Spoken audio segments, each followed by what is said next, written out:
மக்களே, நம்ம மார்க்கெட்டு ஏன் இறங்கிட்டே இருக்கு? அதாவது பேங்க் ஸ்டாக்ஸ் ஏறுது.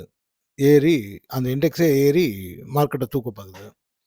ஆட்டோ செக்டாரும் தூக்கி பாக்குது. எனர்ஜி ஒரு பக்கம் தூக்குது. மெட்டல் தூக்குது. ஆனா ஏன் மார்க்கெட் இறங்குது? காரணம் என்னன்னா, செகண்ட் ஹையஸ்ட் வெயிட்டேஜான செக்டார் வந்து நம்ம ஐடி தான்.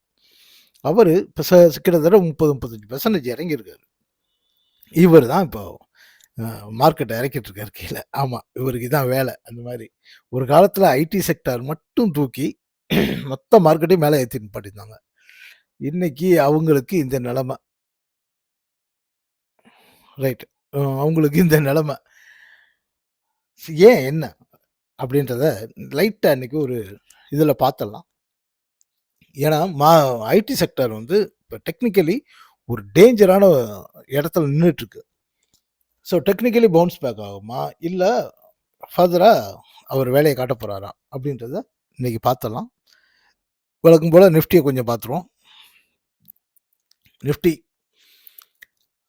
23,770 அங்கருந்து 23,620 இந்த 2க்கும் வர்றதுக்கு சான்ஸ் இருக்கு.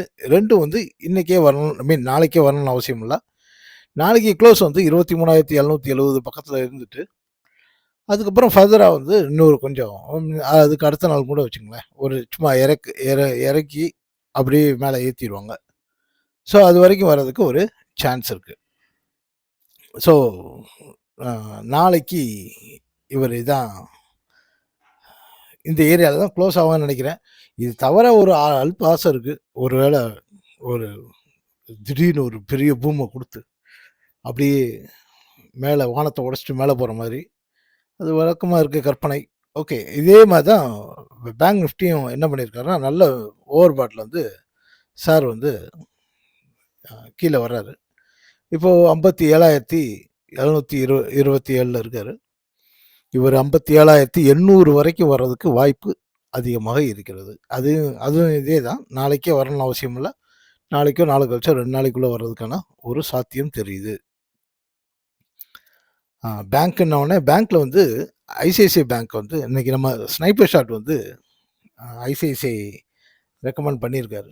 ஐ மீன் இந்த ரோபோ. இன்னைக்கு க்ளோஸ் வந்து 1387. இத வந்து ஷார்ட் போ சொல்லியிருக்காரு sir.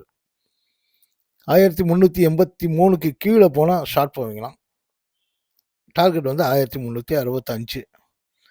Stop loss 1388. Lot size 700. So இது கிட்டத்தட்ட ஒரு 18 பாயிண்ட் இருக்கு. ஒரு ரூ. 15,000 கிடைக்கும்னு வச்சுக்கங்களேன். 14, 15,000 கிடைக்கிறதுக்கு 14,000 கிடைக்குமா? ஏதோ ஒரு 12, 13 கூட வச்சுக்கங்க. அப்புறம் நேத்து அந்த ரிலையன்ஸுக்கு வந்து இதே மாதிரி ஷார்ட் குடுத்திருந்தாரு. எனக்கு உங்க எல்லார்ட்டயும் அடிக்கடி கேட்கிறேன். யாரும் அதுக்கு ரெஸ்பான்ஸ் பண்றதில்ல. யாரும் இத ஃபாலோ ஐ மீன் யாரும் இத யூஸ் பண்றதில்ல போல இருக்கு. இந்த ஸ்னைப்பர் ஷாட் குடுக்குது இல்லையா? அத யாராவது பயன்படுத்துறீங்களா? பயன்படுத்தினா அது நல்லா இருக்கா? இல்லையா? அது சக்சஸ் ரேட் என்ன? நானா பார்த்துக்கிறது வேற. நீங்க யூஸ் பண்றப்போ வேற மாரி இருக்கும். உங்கள்ட்ட எதிர்பார்த்தேன். வரல. நேத்து ரிலையன்ஸ் பார்த்தீங்களா? அந்த அக்யூரசி கீழ வந்து 1293 டார்கெட் குடுத்திருந்தது. கரெக்ட்டா 92.70 வரைக்கும் கீழ வந்துட்டு டார்கெட் அச்சீவ்டு. அதாவது அந்த அக்யூரசிக்காக சொல்றேன். ம். டார்கெட் முதல்ல பார்த்தீங்கன்னா, 1300 வரைக்கும் வந்துச்சு. நம்ம ஃபர்ஸ்ட் டார்கெட். செகண்ட் டார்கெட் 1293 வரைக்கும் வந்தது. இது பெருமைக்காக அதுக்கு இல்ல. நம்ம இத ஷேர் பண்றோம். அத யாராவது யூஸ் பண்ணீங்கன்னா, அத தொடர்ந்து போடலாம். ஏன்னா, இந்த பேட்டர்ன இதுக்கு உட்காந்து நானு டெக்ஸ்ட் டைப் பண்றதுக்கே எனக்கு எப்படியும் ஒரு 10, 15 நிமிஷம் ஆயிருது. ஏற்கனவே எடுத்து வச்சிருந்தாலும். ம். சரி, இப்ப யாருக்கும் பெரிய விருப்பம் இல்லாட்டி நம்ம அத ஸ்கிப் பண்ணிடலாம்ல. அதுக்காக தான். ஓகே. இப்போ இன்னைக்கு முக்கியமான விஷயமான ஐடி செ செக்டார் பத்தியான பார்வைக்கு வருவோம். நிஜமாவே இப்போ நாளைக்கு க்ளோஸ் ரொம்ப முக்கியம். நாளைக்கு க்ளோஸ் வந்து டேஞ்சர் ஜோன்ல தான் இருக்கு. எனக்கு என்னமோ அது ரெக்கவர் ஆகி க்ளோஸ் ஆகும் போல தெரியல. ஐ மீன் பாசிட்டிவ் சைட்ல இல்ல நெகட்டிவா க்ளோஸ் ஆகாம போகும்னு எனக்கு தெரியல. எப்படியோ அது நெகட்டிவா க்ளோஸ் பண்ணி காமிக்கணுன்றதுக்காக எப்படி நம்ம கோல்டு, சில்வர் ஆயில்லாம் பார்த்தோமோ, அது மாரி எப்படியாவது நெகட்டிவா க்ளோஸ் பண்ணி கேட்கணும். மேபி அதுக்கப்புறம் ஒரு பவுன்ஸ் பேக் ஆகலாம். ஆனா, கீழ டார்கெட்ட ஃபிக்ஸ் பண்றதுக்காக நாளைக்கு அவ்வளோ சிரமப்பட்டுட்டு இருக்கலாம். அது மாரி தான் தெரியுது. என்ன ஏன் நம்ம ஐடி கீழ வருது? இதுல வந்து பயங்கர ஒரு நண்பர் ஒருத்தர் கேட்டிருந்தாரு. அதனால தான் அத யூடியூப்லயே கமெண்ட்ல கேட்டிருந்தாரு. அதாவது யுஎஸ்ல ஏஐ அ கம்பெனிஸ் எல்லாமே பயங்கர ராலி போகுது. தாறுமாறா மேல ஏறுது. அந்த பக்கம் பார்த்தீங்கன்னா, சவுத் கொரியால அதே செமிகண்டக்டர் அதாவது அதுவும் ஐடி ஃபீல்டு இது உள்ளது. செமிகண்டக்டர்ஸ் வந்து செம்ம அடி வாங்குறான். அது அது மட்டும் அடி வாங்குது. மேனுஃபேக்சரிங் ஏரியா, ஹார்ட்வேர்ஸ் ஏரியால அடி வாங்குது. இந்த பக்கம் சாஃப்ட்வேர்ஸ்ல மேல ஏறிட்டு இருக்கு. ஏஐல ஏறிட்டு இருக்கு. இந்தியால சாஃப்ட்வேர் டெவலப்மென்ட் கம்பெனிஸ் எல்லாமே கடந்த இந்த 6 மாசத்துல இந்த வருஷம் ஃபுல்லா ஒரு 30, 35% கீழ இறக்கி வச்சிருக்கான். ஏன் இந்த முரண்பாடு? ஒரு ஒரு ஏரியால ஒண்ணு இருக்கு, ஒரு இருக்கும். பெரிய முரண்பாடுலாம் ஒண்ணும் இல்ல. ஐடில வந்து அ நெறைய அ செக்டார்ஸ் இருக்கு. ஐடிக்குள்ளேயே நெறைய செக்டார்ஸ் இருக்கு மாரி, ஏஐலயும் இருக்கு. ஏஐயும் ஒரு ஒரு செக்டார். அது இப்போ பூம்ல இருக்கு. ஸோ அது NVIDIA அ அந்த குரூப்னு வச்சுக்கங்களேன். Microsoft, Google அம் எல்லாருமே தான் ஆந்த்ரோபிக் எல்லாருமே உள்ள இருக்காங்க இல்லையா? ஓப்பன் ஏஐலேருந்து எல்லாரும். இப்போ அதுதான் இனிமேல் ஃபியூச்சர் நெனச்சுட்டு மக்கள் நெறைய அது உள்ள இன்வெஸ்ட் பண்றாங்க. இன்னும் பார்த்தீங்கன்னா, எல்லா மியூச்சுவல் ஃபண்டும் ஏஐ ஃபண்டுன்னே ஒண்ணு ஸ்பெசிஃபிக்கா அந்த செக்டாரல் ஃபண்டுல போட ஆரம்பிச்சுட்டாங்க. ஸோ யாராவது அதில இன்வெஸ்ட் பண்ண நெனச்சீங்கன்னா, இப்ப யுஎஸ் அ பேஸ்டு மியூச்சுவல் ஃபண்ட் கம்பெனிஸ்னா அந்த மெரே அசெட், எடில்வைஸ் அதெல்லாம் இருக்காங்க. நம்ம இந்தியன் பேஸ்லயும் இருக்காங்க. நம்ம மோத்திலால் வந்து நாஸ்டாக்ல வந்து ஃபண்ட் ஆஃப் ஃபண்டுல இன்வெஸ்ட் பண்ணியிருக்காங்க. நம்ம கோட்டக் கூட போட்டிருக்காரு. அவரும் ஃபண்ட் ஆஃப் ஃபண்டு தான். அ அதாவது ஃபண்டெல்லாம் சேர்த்து ஒரு ஃபண்டு. அதான் ஃபண்ட் ஆஃப் ஃபண்ட் அப்படின்னு சொல்லுவோம். ஸோ இதில இன்வெஸ்ட் பண்ண விரும்புறவங்க, அதில அ மியூச்சுவல் ஃபண்ட்ல இன்வெஸ்ட் பண்ணலாம். ஏன்னா, நம்ம டைரக்ட்டா பண்றதுக்கு ரொம்ப வாய்ப்பு இருக்கு. இருக்கு. இப்போ இண்டுமனி, வெஸ்டர்ட் அந்த மாதிரிலாம் சில ஆப் இருக்கு. அதாவது இந்தியன் கவர்மெண்ட் அப்ரூவ் பண்ண ஆப் இருக்கு.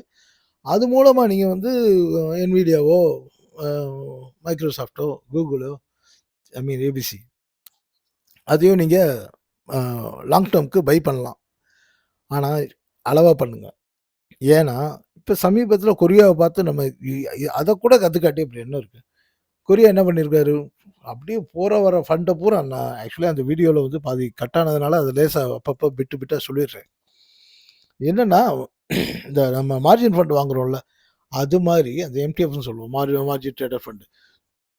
அந்த மாரி ஃபண்ட வாங்கி, வாங்கி, வாங்கி ஒரே செக்டார்ல திரும்ப, திரும்ப, திரும்ப உள்ள போட்டு, போட்டு அது பெரிய பூம் ஆயி போச்சு. அதான் இந்த 1 வருஷத்துக்குள்ள 1 வருஷம் கூட இல்லங்க. ஆமா. கிட்டத்தட்ட 1 வருஷத்துல அது 400% ஏறி இருக்கு. யாரு? அம் கோஸ்பி கொரியாவோட இது. நான் 400% வரைக்கும் ஏறியிருக்கு. 4 டைம்ஸ் ஏறியிருக்கு. அப்போ 1 வருஷத்துக்குள்ள அவ்வளோ ஏறுனா விழத்தானே செய்யும். ஸோ அதே மாரி தான் இப்போ ஏஐ ஃபண்டோ மற்ற இது ஃபண்டுக்குள்ளேயோ துப்பு துப்பு துப்புன்னு மக்கள் மொத்தமா உள்ள போனீங்கன்னா, வெடிக்கிறப்பயும் அதே மாரி தான் வெடிக்கும். அதனால நீங்க அதுக்கு ஒரு லிமிட் வச்சுக்கங்க. அதுக்காக அந்த ஃபண்ட மிஸ் பண்ணவும் வேணாம். அதே புடிச்சு கட்டி எழுதவும் வேணாம். நமக்கு எப்பயும் போல எல்லா ஃபண்ட்லயும் இது பண்ணி போட்டுக்கலாம். இப்ப இந்த வெளிநாடு பே டைரக்ட்டா இன்வெஸ்ட் பண்றீங்கன்னா, NVIDIA, Google இந்த மாதிரி விஷயங்கள்ல நேரடியா ஆந்த்ரோபிக்ல எல்லாம் நேரடியா இன்வெஸ்ட் பண்ணீங்கன்னா, என்ன விஷயம் அ கவனிக்கணும்னா, நீங்க இன்வெஸ்ட் பண்ற ஸ்கிரிப்ட்ட எவ்வளோ தூரம் ஓவர் பாட்டா அதோட ஃபண்டமெண்டல்ஸ் எல்லாம் பார்க்குறதெல்லாம் ஒரு பக்கம் இருந்தாலும், இந்தியன் கரன்சியும் பார்த்தாகணும். ஏன்னா, நீங்க இன்வெஸ்ட் பண்றப்போ எவ்வளோ இருக்கு? ரிட்டர்ன் வர்றப்போ எவ்வளோ இருக்கு? இது இந்தியன் கரன்சியோட வேல்யூவும் சேர்த்து வரும். அங்க தான் நெறைய பேரு சிக்கல்ல வருது. இப்ப கோல்டோட பிரைஸ் இறங்கப்போது. இப்போ இறங்கப்போது அப்டின்னா, கோல்டு அங்க இன்டர்நேஷனல் மார்க்கெட்ல இறங்கணும்னு அவசியம் இல்ல. ஆ ருப்பீ ஸ்ட்ராங் ஆனாலே போதும். அதனால தான் இன்னைக்கு அத பத்தி பார்க்க போறோம். ஸோ ஐடி செக்டார பொறுத்தவரைக்கும் இன்வெஸ்ட் பண்ணீங்கன்னா, இது நல்ல டைம் தான். இந்த வர்ற மாசம் வந்து ரிசல்ட் மாசம் இருக்கிறதுனால, நீங்க அதுல இன்வெஸ்ட் பண்ணலாம். ஒரு ஷார்ட் டெர்ம் கெயினுக்காக பண்ணலாம். ஏன்னா, இந்த ட்ரெண்ட் என்ன ஆகப்போகுதுன்னு தெரியாம ஏன்னா இவங்க எல்லாரும் சர்வீஸ் பேஸ்ட் இண்டஸ்ட்ரியா தான் இருக்காங்க. இந்தியன் சாஃப்ட்வேர் இன்ஜினியர்ஸ் எல்லாமே, சாஃப்ட்வேர் கம்பெனிஸ் எல்லாமே சர்வீஸ் பேஸ்டா தான் இருக்காங்க. இப்போ ஏஐ வர்றதுனால இவங்களோட ரெவென்யூல வந்து நெறைய கை வைக்கப்படும். அந்த அசெஞ்சர் அதத்தான் அது போன வாரம் சொல்லி மொத்தமா அடி வாங்குனாரு. ஸோ, அதனால இப்பயே மக்கள் வந்து நெறைய எக்ஸ்பெக்டேஷன் வந்து ஐடி வந்து பெருசா ரிட்டர்ன் குடுக்காதுன்ற எக்ஸ்பெக்டேஷன்ல இருக்காங்க. அதனால ரிசல்ட் வர்றப்போ ஒரு பவுன்ஸ் பேக் இருக்கும். ஸோ, அத தவிர்த்து ஐடில இன்வெஸ்ட் பண்றதுக்கு முன்னாடி நல்லா யோசிச்சுக்கங்க. ரைட்டு. இன்னைக்கு அடுத்த விஷயமா மெட்டல். மெட்டல் வந்து ஷார்ட் போடுறதுக்கு தயாரா இருங்க. ஏற்கனவே 4, 5 நாளா அதத்தான் சொல்லிட்டு இருக்கோம். இறங்கிட்டே தான் இருக்காரு. சின்ன சின்ன பவுன்ஸ் பேக் இருந்தாலும் திருப்பி வருவாரு கீழ. ஃபார்மா. ஃபார்மா வந்து அ நல்ல பூஸ்ட் குடுத்துருக்காரு. ஆனா ஒரு சின்ன ஓவர் பாட்டுக்கு போனதுனால, ஒரு சின்ன ப்ராஃபிட் புக்கிங் எதிர்பார்க்கலாம். ஆனா திரும்பவும் சொல்றேன், மிட் டெர்ம் டார்கெட்டா அத இன்வெஸ்ட் பண்ணிட்டு வாங்க. இறங்குறதெல்லாம் இப்போ பையிங் ஆப்பர்ச்சுனிட்டின்னு நெனச்சுக்கங்க. மேபி இந்த மாசம் பூரா கூட அது கன்சாலிடேஷன்ல இருக்கலாம். ஆனா அ பிரேக் பண்ணி மேல நிக்கிறாரு அவரு. நல்லா ரெடியா எப்ப வேணா போலாம். ஸோ, "ஐய்யயோ! ஓடிடுச்சே!" அப்படின்னு வருத்தப்படாதீங்க. எஃப்எம்சிஜி நாளைக்கு அவரு அதான் நேத்தே சொன்னோம்னு நெனைக்கிறேன். 49,400 டூ 450ல நாளைக்கு குளோஸ் ஆவாரு. அதுக்கப்புறமா அவரு என்னமோ பண்ண போறாரு. என்ன பண்ண போறாருன்னு தெரியாம முழிச்சுட்டு இருக்காங்க. ஏன்னா, ஐடிசி மட்டுமே பார்த்தா, ஒரே பிரைஸ்ல கிட்டத்தட்ட 1 மாசமா ஒரு மா ஒரு 20 நாளா வந்து ஒரே பிரைஸ்ல இருக்கு. ஒரே சின்ன ரேஞ்ச் பவுண்ட்லயே இருக்கு. ஸோ ஐடிசி அ லாஜிக் படி பார்த்தீங்கன்னா, இன்னும் கீழ வர வேண்டியது இருக்கு. 250 ஏதோ வர வேண்டியது இருக்கு. அது தனியா வேணா போடலாம். ஆ அதுலேருந்து ஒரு பவுன்ஸ் பேக் போகுமா? இல்ல கீழ வருமா? அதுதான் இந்த இண்டெக்ஸ முடிவு பண்ண போகுது. எனர்ஜி ம். இப்பொழுதைக்கு அவரு மேல போயிருக்காரு. 39,140க்கு கீழ குளோஸ் ஆனா தான் டேஞ்சர். நாளைக்கு அங்க குளோஸ் ஆகுறாரான்னு பார்ப்போம். இல்லாட்டி ஃபர்தரா இன்னொரு ராலி மேல போகும். ஓகே. இப்போ இன்னைக்கு முக்கியமான விஷயம் என்னன்னா, கோல்டு, சில்வர், க்ரூட் ஆயில் இந்த 3யும் பார்க்கல இன்னைக்கு. ஏன்னா, நேத்து என்ன சொன்னோமோ அதே தான் இருக்கு. அந்த அந்த ஏரியாக்குள்ளேயே இருக்கிறதுனால திரும்ப திரும்ப அத பத்தி பேசுறதுல அர்த்தம் இல்ல. நண்பர் ஒருத்தரு கமெண்ட்ல கேட்டிருந்தாரு. சார் ஐஎன்ஆர் பத்தி ஏதாவது பேசுங்க அப்படின்னு. ஐஎன்ஆர் கரன்சி பத்தி பேசுங்கன்னு. இப்பொழுதைக்கு ஒரு ஷார்ட் டெர்ம் மட்டும் சொல்றேன். 94.2 வந்து ஒரு சப்போர்ட் ஏரியா. அத உடைச்சிச்சு அப்படின்னா, 91 வரைக்கும் ஏறுறதுக்கு வாய்ப்பு இருக்கு. கட்டாயம் ஏறும். 91.07ன்னு வச்சுக்கோமே. கரெக்ட்டா இதுதான். ஆனா நிச்சயமா 94.2 அத உடைச்சுச்சுன்னா 91 வரைக்கும் ஏறும். ஆ அதே மாரி ரூ. 100 வரைக்கும் இறங்குறதுக்கு ஒரு சின்ன இண்டிகேஷன் குடுத்துருக்கு. ஏன்னா இந்த பேட்டர்ன் அப்படிதான் மாறி மாறி வந்துட்டே இருக்கு. ஒருவேள 100 வரைக்கும் போச்சுன்னா, அதுதான் லாஸ்ட்டா இருக்கும். இது ஒரு 2, 3 வருஷத்துக்கு முன்னாடி அ ஒரு வீடியோ போட்டிருந்தேன். இந்த சேனல் ஆரம்பிச்ச புதுசுல. ரூபாய் வந்து ரூ. 42 வெர்சஸ் ஒரு யுஎஸ் டாலர் வரும் அப்படின்னு சொல்லி ஒரு வீடியோ போட்டிருந்தேன். அது நிச்சயமா வரும். அப்பயே சொல்லியிருந்தேன். நாளைக்கு காலையில வரும்லாம் யாரும் எதிர்பார்க்காதீங்க. இது வந்து 2035, 36 அந்த ரேஞ்சில தான் வரும் அப்படின்னு. அதுக்கான பல இண்டிகேஷன் இப்போ நடந்துக்கிட்டே இருக்கு. இது வந்து ஒருவேளை மேல போச்சுன்னா, இன்னொரு ஏதாவது ஒரு அ பிரச்சனை ஏதாவது தல தூக்குச்சுன்னா, 100 வரைக்கும் கூட போலாம். மற்றபடி சார் வந்து 42 வரைக்கும் வருவாரு. இந்த 42 வருவாருன்றதுக்கு ஐடியும் ஒரு காரணமா இருக்கும். சரி மக்களே, இன்னைக்கு வீடியோ அ நல்லா இருக்கும்னு நெனைக்கிறேன். ஆ மற்றவை வேற ஏதாவது வேணும்னா, இந்த மாரி கமெண்ட்ல ஏதாவது போடுங்க.